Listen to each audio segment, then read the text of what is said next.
तो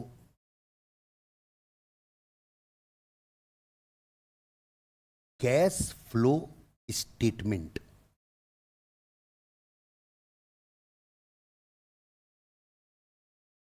यह है टॉपिक का नाम।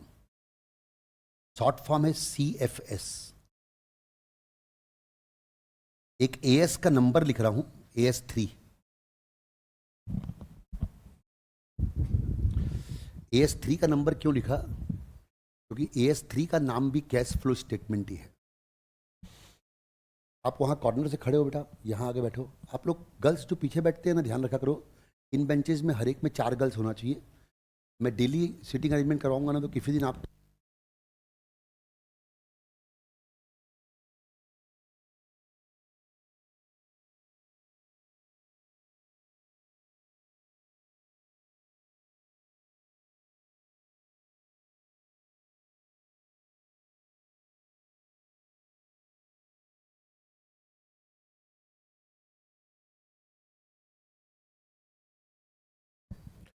तो सर मैंने AS3 लिखा है बेटा।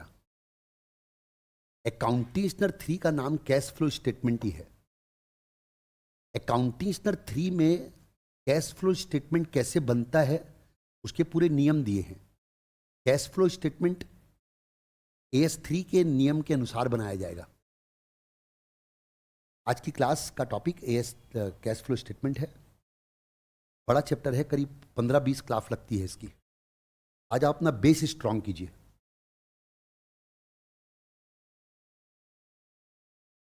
आपने अगर 11-12 में कैश फ्लो पढ़ा होगा तो आपको बताना चाहूँगा मैं कि 11-12 का कैश फ्लो CA के कैश फ्लो के सामने कहीं मायने नहीं रखता है।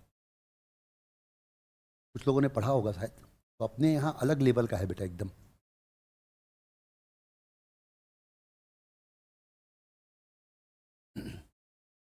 My dear friends, before I start this topic cash flow statement,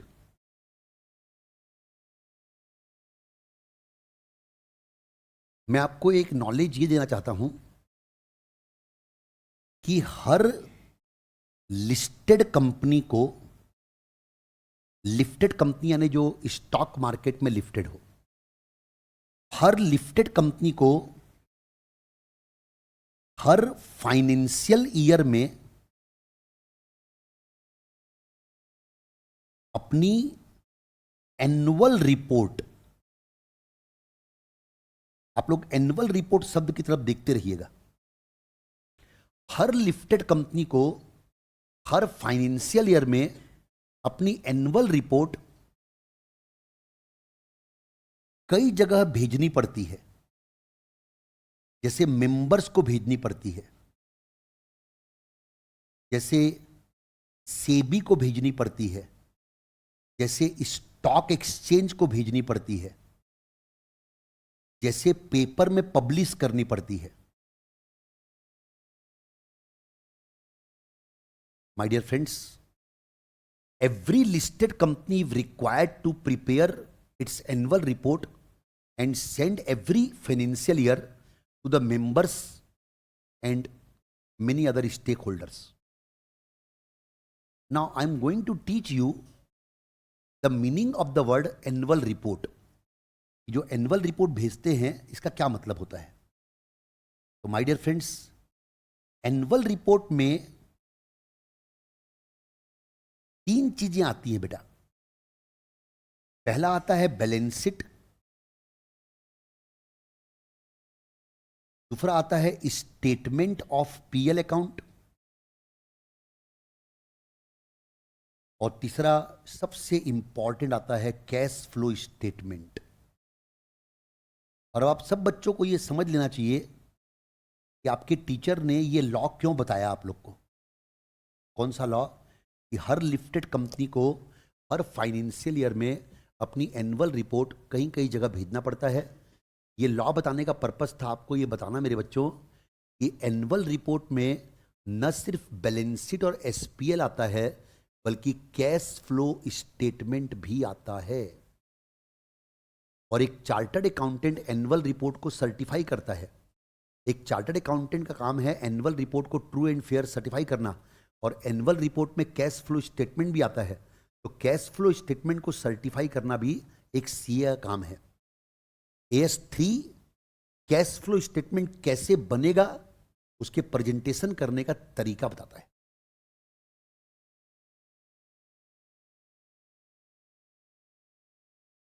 क्या यहां तक आप लोग को समझ में आ गया बेटा?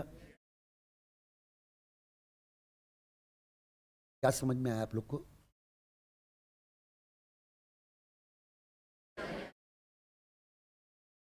क्या आपको एक अकाउंटिंग स्तर का नंबर याद हुआ बेटा? AS3। AS3 का नाम क्या है बेटा?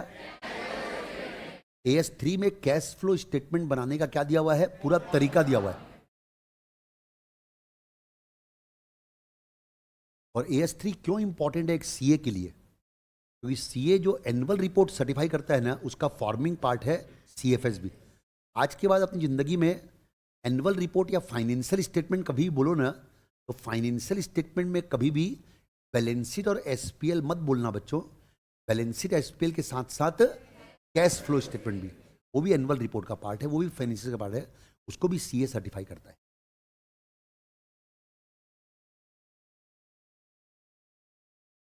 आराम से पढ़ाऊंगा हाँ बेटा, आराम से धीरे धीरे जमा जमा के पढ़ाऊंगा, जल्दीबाजी में मैं पढ़ाता नहीं हूं।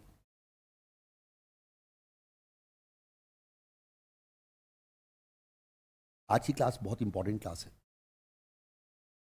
आज आपका क्योंकि बेस बनेगा CFS का।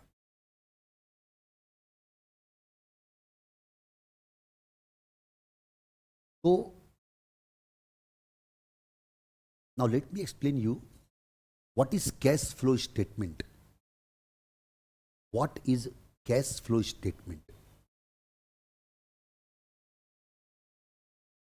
तो अकाउंटिंग स्तर 3 है पूरा, जो भी मैं बोलूंगा सब AS3 बोल रहा हूं मैं। So what is cash flow statement? So according to AS3, cash flow statement is a statement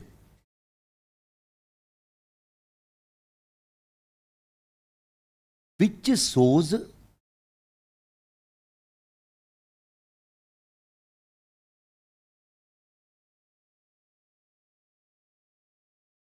reasons due to which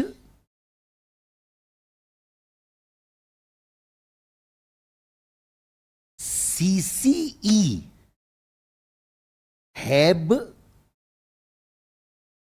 increased or decreased in a financial year।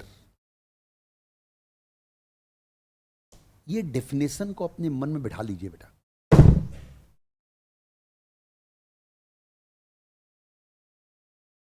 इस डेफिनेशन को अपने मन में अच्छी तरह से बिठा लीजिए।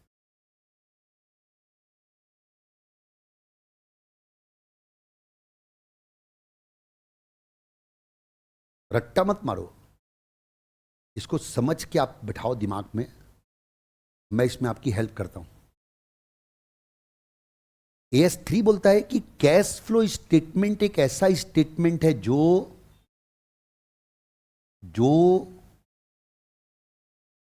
उन रीजन्स को शो करता है। Reasons, very very important word, reasons. जो उन रीजन्स को शो करता है जिसकी वजह से एक फाइनेंशियल ईयर में, फाइनेंशियल ईयर वर्ड बहुत इंपॉर्टेंट है बेटा, इससे आपको यह पता लगता है कि CFS एक साल का बनता है, एक साल का। What is CFS? CFS एक ऐसा स्टेटमेंट है जो उन रीजन्स को शो करता है, रीजन्स को, जिसकी वजह से एक फाइनेंशियल ईयर में कैश एंड कैश इक्विवेलेंट बढ़ा या घटा। Cash and cash equivalent, CCE, cash and cash equivalent. कोई भी ऐसी वजह वजह जिसने सीसी को बढ़ाया होगा एक साल में, वो सीएफएस में आएगा। कोई भी ऐसी वजह जिसने सीसी को घटाया होगा एक साल में, वो सीएफएस में आएगा। कोई भी ऐसा आइटम सीएफएस में नहीं आएगा, कोई भी ऐसा आइटम सीएफएस में नहीं आएगा जिससे सीसी न बढ़ा हो न घटा हो, जिससे सीसी में कोई इफेक्ट नहीं पड़ा। अगर किसी भी रीजन से सीसी बढ़ता है तो उसको बोलते हैं इनफ्लो। अगर किसी भी वजह से सीसी घटता है उसको बोलते हैं आउटफ्लो। अगर मैं अभी आप बच्चों का ओरल एग्जाम लूं और आपको मैं पूछूं, बेटा बताओ कैश फ्लो स्टेटमेंट में क्या आता है क्या नहीं आता है, आपका जवाब होना चाहिए मेरे बच्चों, सर जैसा कि आपने बताया, कोई भी ऐसा रीजन जिससे कैश एंड कैश इक्विवेलेंट बढ़ा वो सीएफएस में आएगा सर, कैश इनफ्लो के रूप में। कोई भी ऐसा रीजन जिससे कैश एंड कैश इक्विवेलेंट घटा एक साल में, वो सीएफएस में से आएगा सर, कैश आउटफ्लो के रूप में। सर आपने पूछा कि सीएफएस में क्या नहीं आएगा, सर जवाब है इसका, कोई भी ऐसी ट्रांजैक्शन, कोई भी ऐसा इवेंट जिसने सीसी को न बढ़ाया न घटाया, सर वो सीएफएस में नहीं आएगा। इसका मतलब ये हुआ बेटा कि अब एक नया चीज ओपन हो गया है और वो है कैश एंड कैश इक्विवेलेंट। आप भाई साहब पेंसिल से जो टेबल में लिख रहे हैं ना, आपसे रिक्वेस्ट है पहले वो काम बंद कीजिए, और दूसरा आप थोड़ा मेरे में इंटरेस्ट लीजिए भाई साहब, मेरे को आपको देख के पढ़ाने का मन नहीं कर रहा है। हो सकता है आप सुन रहे हो, लेकिन थोड़ा मेरे को जाहिर भी कीजिए कि आप सुन रहे हैं। बाकी लोगों ने भी समझ लिया ना मैं क्या बोला उसको? कुछ खोज रही है बेटा वान्या? मिल गया सर। अब इसका मतलब ये हुआ कि मुझे लगता है कि पूरी बात आके किस वर्ड पे टिक गई है बेटा? Cash and cash equivalent. क्योंकि सीएफएस में क्या आएगा? नहीं, अगर आप ये बोलोगे ना सीएफएस में सीसी आएगा तो आज की छुट्टी है बेटा, आज की छुट्टी है। सीएफएस में सीसी आएगा, चलो भैया घर चलते हैं। सीएफएस में सीसी नहीं आता, सीएफएस में वो रीजन आते हैं जिससे सीसी या तो बढ़ा या घटा।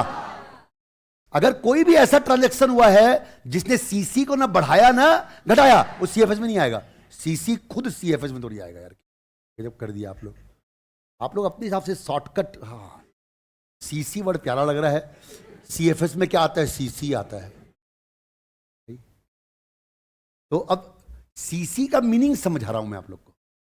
अच्छा, सीसी का फुल फॉर्म कितने लोगों को मालूम है? हाथ ऊपर करना बेटा, विद स्पेलिंग। स्पेलिंग मालूम है आप लोग? अच्छा, कैश एंड कैश इक्विवेलेंट।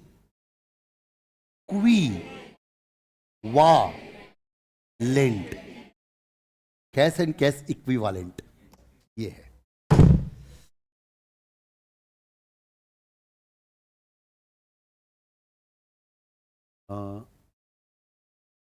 अगर मैं किसी स्टूडेंट को पूछूं कि कैश और कैश इक्विवेलेंट का क्या मतलब होता है तो क्या जवाब देंगे बेटा आप लोग? तो financial statement of company chapter तो आप लोग पूरा पढ़ चुके हो, बैलेंस शीट हजारों बार बना चुके हो। बैलेंस शीट में कैश एंड कैश इक्विवेलेंट की हेडिंग में क्या आया करता था? कैश बैलेंस और बैंक बैलेंस।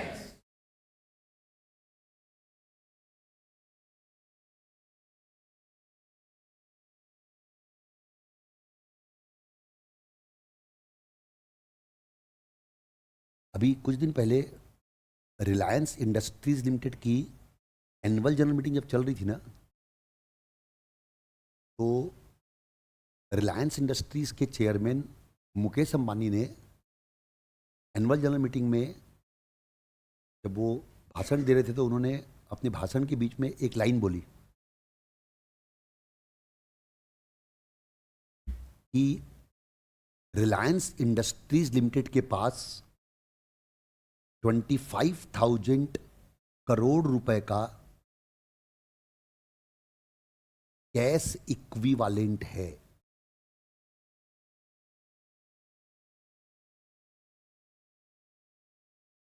अगर आप रिलायंस कंपनी की बुक्स ऑफ अकाउंट्स चेक करने जाते हैं ना उसी समय, और आप उनकी बुक्स ऑफ अकाउंट्स में जाके बोलते ना कि मुकेश अंबानी ने अभी बोला है कि 25,000 करोड़ रुपए का कैश इक्विवेलेंट है, तो बुक्स ऑफ अकाउंट्स में हमको कैश इक्विवेलेंट 25,000 करोड़ रुपए दिखाओ, यानी कि कैश और बैंक बैलेंस 25,000 करोड़ रुपए दिखाओ।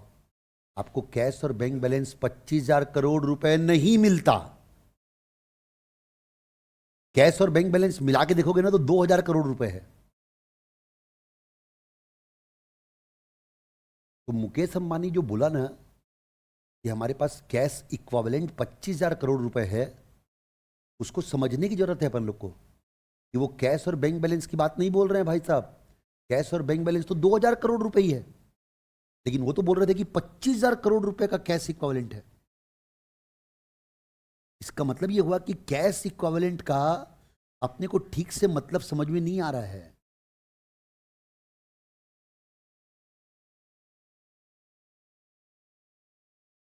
भाई साहब, ये रिलायंस टाइप की कंपनीज के पास जो है ना भयंकर लंबा कैफ रहता है। ये 25,000 करोड़ रुपए जो मुकेश अंबानी बोल रहे थे वो सही बोल रहे थे, लेकिन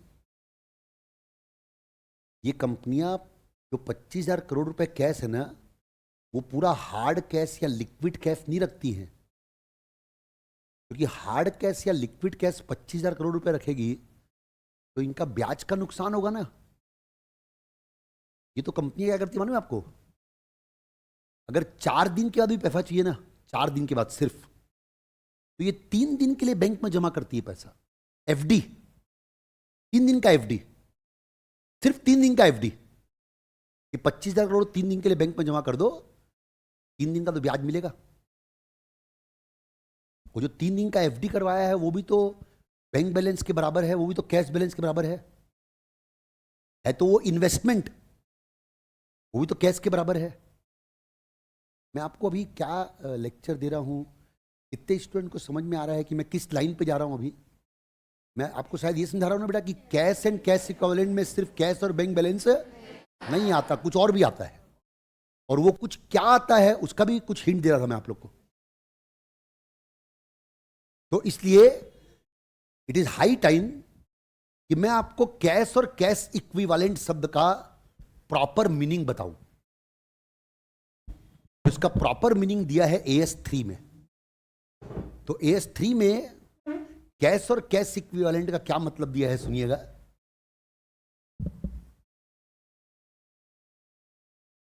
सर AS3 में कैश का मतलब दिया हुआ है,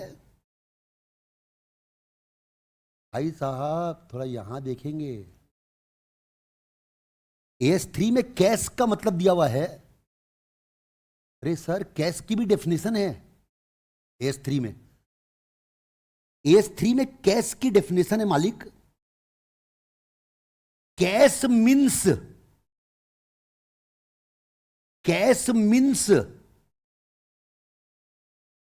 cash in hand and,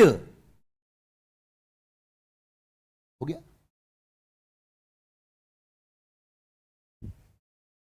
and demand deposit with bank. देखो यार, अगर आप AS3 पढ़ रहे हो ना तो आपको एक एक शब्द का नॉलेज होना चाहिए। कैजुअल मत रहिए, स्टिक रहिए प्रॉपर डेफिनेशन में। अब आपके सामने मैटर खुल गया है कैश वर्ड का मीनिंग, इसको थोड़ा तौलिए आप लोग। ये AS3 में डेफिनेशन है, मेरी डेफिनेशन नहीं है। तो पहले तो एक मोटा नॉलेज ये हुआ बेटा कि कैश शब्द में AS3 में कैश और बैंक बैलेंस दोनों आते हैं, यानी कैश इक्विवेलेंट में बैंक बैलेंस नहीं आ सकता क्योंकि वो तो कैश में आ गया। तो कैश इक्विवेलेंट तो अलग वर्ड हो गया, कुछ कैश इक्विवेलेंट कोई अलग वर्ड है। दूसरा बेटा, कैश शब्द में जो बैंक बैलेंस लिया है ना, उसमें तुम बच्चों एक बात को अपने दिमाग में सेट करने की कोशिश करो मेरे बच्चों कि डिमांड डिपॉजिट विद बैंक लिखा हुआ है, खाली बैंक बैलेंस नहीं लिखा हुआ है। इसलिए इधर से आवाज आई ना बैंक बैलेंस, तो मैंने इनकी आवाज को रिजेक्ट कर दिया, क्योंकि डिमांड डिपॉजिट विद बैंक लिखा हुआ है, बैंक बैलेंस नहीं लिखा हुआ है, डिमांड डिपॉजिट विद बैंक लिखा हुआ है। फर्क है। बैंक में दो टाइप के पैसे जमा होते हैं, एक टाइम डिपॉजिट, फिक्स डिपॉजिट नहीं बोलते उसको, टाइम डिपॉजिट बोलते हैं। सॉरी बेटा, सॉरी यार भाई। तो टाइम डिपॉजिट और डिमांड डिपॉजिट, बैंक में आप जो पैसा जमा करते हो that can be of two type, time deposit और डिमांड डिपॉजिट। टाइम डिपॉजिट यानी जो पैसा आप एक निश्चित अवधि के बाद निकाल सकते हो, डिमांड डिपॉजिट यानी जो पैसा आप ऑन डिमांड निकाल सकते हो। Saving account, current account demand deposit है, आपके सेविंग अकाउंट में पैसा जमा है, आप अभी जाके निकाल सकते हो, डिमांड डिपॉजिट। आपके करेंट अकाउंट में जमा है, करेंट अकाउंट व्यापारी लोग खोलते हैं, करेंट अकाउंट जमा है, आप जाके निकाल सकते हो, डिमांड डिपॉजिट। लेकिन अपन लोगों ने फाइनेंशियल स्टेटमेंट चैप्टर में, भाई साहब एक बात बोलना चाहूंगा, financial statement of company chapter में जो कैश एंड कैश इक्विवेलेंट अपन लेते थे ना, उसका अलग मतलब है, AS3 में अलग मतलब है। वहां पर कैश एंड कैश इक्विवेलेंट में हर टाइप का बैंक बैलेंस आया करता था। कुछ क्वेश्चन अपन ने बनाए थे, आपको याद करवाता हूं। एक क्वेश्चन दिया था, 9 महीने के लिए पैसा जमा किया, 9 महीने के लिए जमा किया, वो 9 महीने के लिए जमा किया, उसको भी अपन लोगों ने कहां पर दिखाया था, कैश एंड कैश इक्विवेलेंट में। AS3 में वो 9 महीने के लिए जमा किया ना, वो कैश एंड कैश इक्विवेलेंट में नहीं आएगा AS3 में। तो AS3 में कैश एंड कैश इक्विवेलेंट का अलग मतलब है, पहले समझ लीजिएगा। डिमांड डिपॉजिट बैंक का ये मतलब बेटा कि आप बैंक में कोई ऐसा पैसा जमा कर रहे हो जिसको आप ऑन डिमांड निकाल सकते हो, वो आपका कैश की डेफिनेशन में आएगा। अब मैं एक IMP वर्ड आप लोग को बता रहा हूं मेरे बच्चों, वेरी इंपॉर्टेंट वर्ड, ये वर्ड है कैश इक्विवेलेंट। अभी एक काम करेंगे, सुनो गर्ल्स बॉयज अटेंशन, अपने सिलेबस में 2 प्रैक्टिकल क्वेश्चन हैं जिनमें आपको कैश एंड कैश इक्विवेलेंट ही निकालने बोला है खाली। मैं आपको अभी कैश एंड कैश इक्विवेलेंट का नॉलेज देने के बाद वो 2 प्रैक्टिकल क्वेश्चन बनाने बोलूंगा।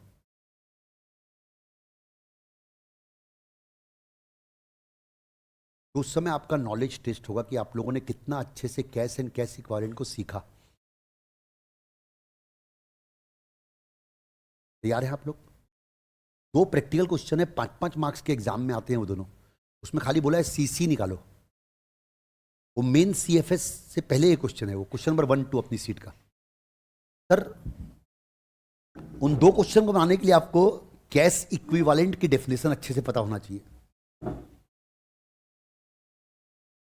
तैयार है सर? कैश इक्विवेलेंट की डेफिनेशन दी हुई है AS3 में, short term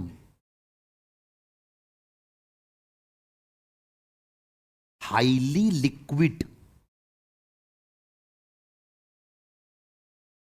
investment with insignificant risk of change in value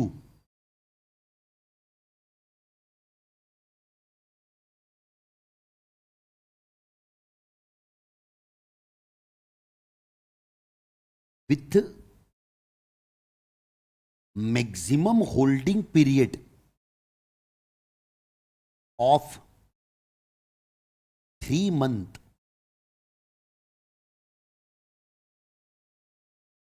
convertible into known amount of money। ये मैंने जो 6 एरो बनाए हैं ना, ये 6 एरो एक सिंगल डेफिनेशन है, 6 तो मत समझ लीजिएगा।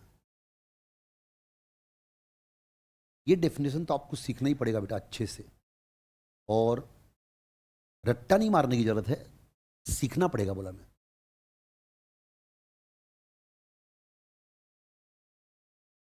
तो मैं आपको इस डेफिनेशन को एक्सप्लेन कर रहा हूं। बेसिकली शॉर्ट टर्म इन्वेस्टमेंट को कैश इक्विवेलेंट कहा जाता है। बेसिकली शॉर्ट टर्म इन्वेस्टमेंट को कैश इक्विवेलेंट कहा जाता है। ये जो दो वर्ड को हाईलाइट किया हूं उसको देखिएगा। लेकिन शॉर्ट टर्म इन्वेस्टमेंट का डेफिनेशन क्या है? शॉर्ट टर्म इन्वेस्टमेंट का डेफिनेशन ऐसी इन्वेस्टमेंट नहीं है जिसको 12 महीने के अंदर बेचने का इरादा हो। AS3 में 3 महीने लिखा हुआ है। ये 3 महीने को ध्यान देना। Maximum holding period of 3 month, यानी ऐसी इन्वेस्टमेंट जिसको 3 महीने के अंदर बेचने का इरादा हो, जो 3 महीने के अंदर मैच्योर हो जाए। 3 महीने कहां से? इन्वेस्टमेंट की डेट से, बैलेंसी डेट से 3 महीने नहीं, इन्वेस्टमेंट की डेट से 3 महीने।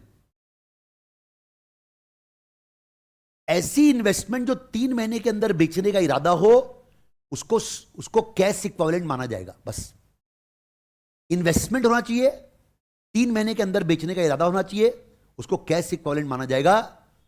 मगर मेरे बच्चों, सबसे इंपॉर्टेंट शर्त है जो बीच में इंग्लिश में लिखा है ना, उसको ध्यान से पढ़ो बेटा। Insignificant risk of change in value, ये मोस्ट इंपॉर्टेंट वर्ड है बेटा। ये इस पूरी डेफिनेशन की जान जो है ना, वो यही है, insignificant change of risk in value. Hindi मतलब इसका है जिसमें वैल्यू चेंज होने का रिस्क नहीं के बराबर हो। अगर आपने कोई शॉर्ट टर्म इन्वेस्टमेंट किया, मान लो एशियन पेंट, अभी अचानक ऐसे ही नाम याद आ गया, Asian paint. Asian paint share market में एक शेयर है, लिफ्टेड शेयर है। अभी उसका रेट चल रहा है करीब 2270 रुपए। एशियन पेंट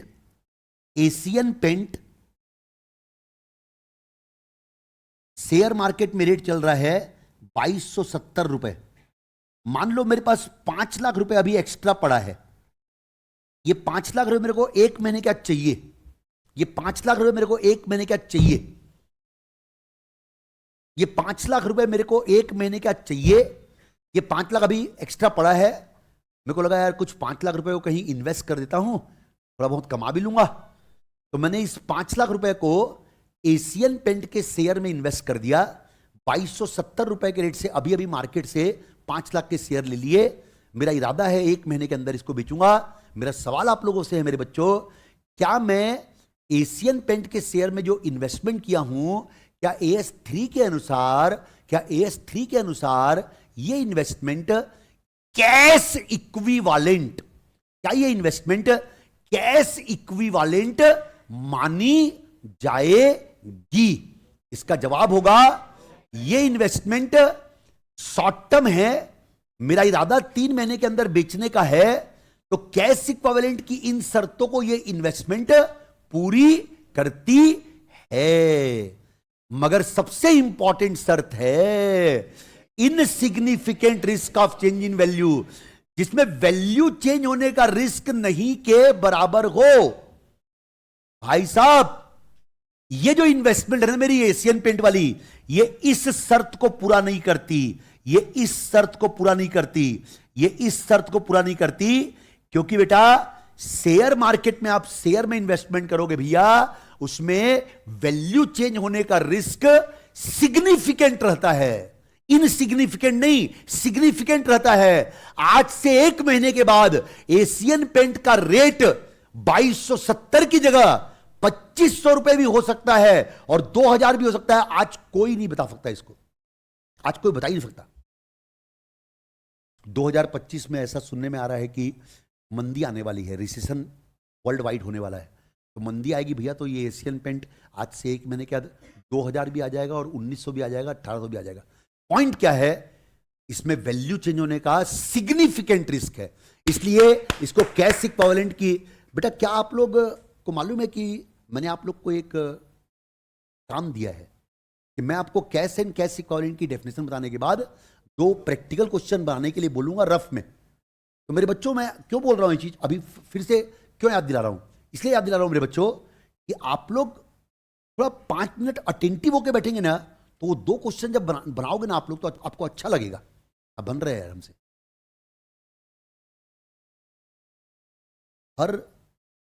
हर short term investment cash equivalent नहीं होती। कुछ शर्तें हैं, 2 मेन शर्तें। 3 महीने से ऊपर का मैच्योरिटी पीरियड नहीं होना चाहिए, पहली मेन शर्त है ये। कोई भी ऐसी इन्वेस्टमेंट देखो ना जो 3 महीने से ऊपर का लिखा है, कैश इक्विवेलेंट से बाहर फेंको उसको। लेकिन 3 महीने की गिनती बैलेंस शीट डेट से नहीं होगी। नहीं, ये बात कई बच्चे समझ नहीं पा रहे हैं। मैं बताता हूं example.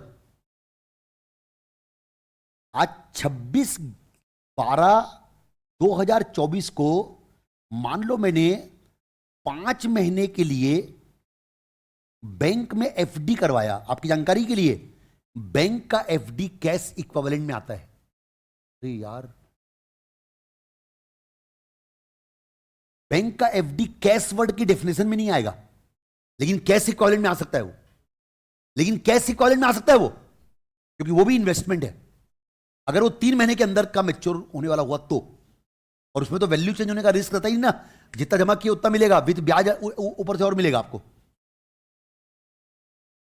Sir ji attention please, मैंने 26/12/24 को 5 महीने के लिए बैंक में एफडी करवाया। आपको पता है अपन लोग कैश और cash equivalent balance sheet debt को देखते हैं। मेरी बैलेंस शीट कब बनेगी? 31 मार्च 25 को। मेरा क्वेश्चन, ये बैंक एफडी कैश इक्विवेलेंट की डेफिनेशन में आएगा कि नहीं आएगा? जवाब सुनिए। अगर आप जिस दिन एफडी किए थे वहां से अगर गिनोगे ना, तो 5 महीने बाद मैच्योर होगा, तो ये कैश इक्विवेलेंट में नहीं आएगा। लेकिन अगर आप बैलेंस शीट डेट से गिनोगे ना, अगर आप बैलेंस शीट डेट से गिनोगे ना, 26/12/24 को आपने इन्वेस्ट किया था, बैलेंस शीट डेट तक पहुंचते पहुंचते 3 महीने पहले हो गया। तो बैलेंस शीट के बाद ये कितने महीने के बाद मैच्योर हो जाएगा? मात्र 2 महीने के बाद। तो अगर बैलेंस शीट से गिनोगे तो ये तो 3 महीने के अंदर वाला हो गया। तो ये कैश बताइए, आपके ख्याल में ये कैश इक्विवेलेंट में आएगा कि नहीं आएगा? कितने लोगों को मेरी बात समझ में आ रही है बेटा? क्या आपको एक बात समझ में आ रही है कि मैं आपको ये सिखा रहा हूं कि 3 महीने की गिनती अपने को इन्वेस्टमेंट की डेट से नहीं करना है, सॉरी, इन्वेस्टमेंट की डेट से करना है, बैलेंस शीट डेट से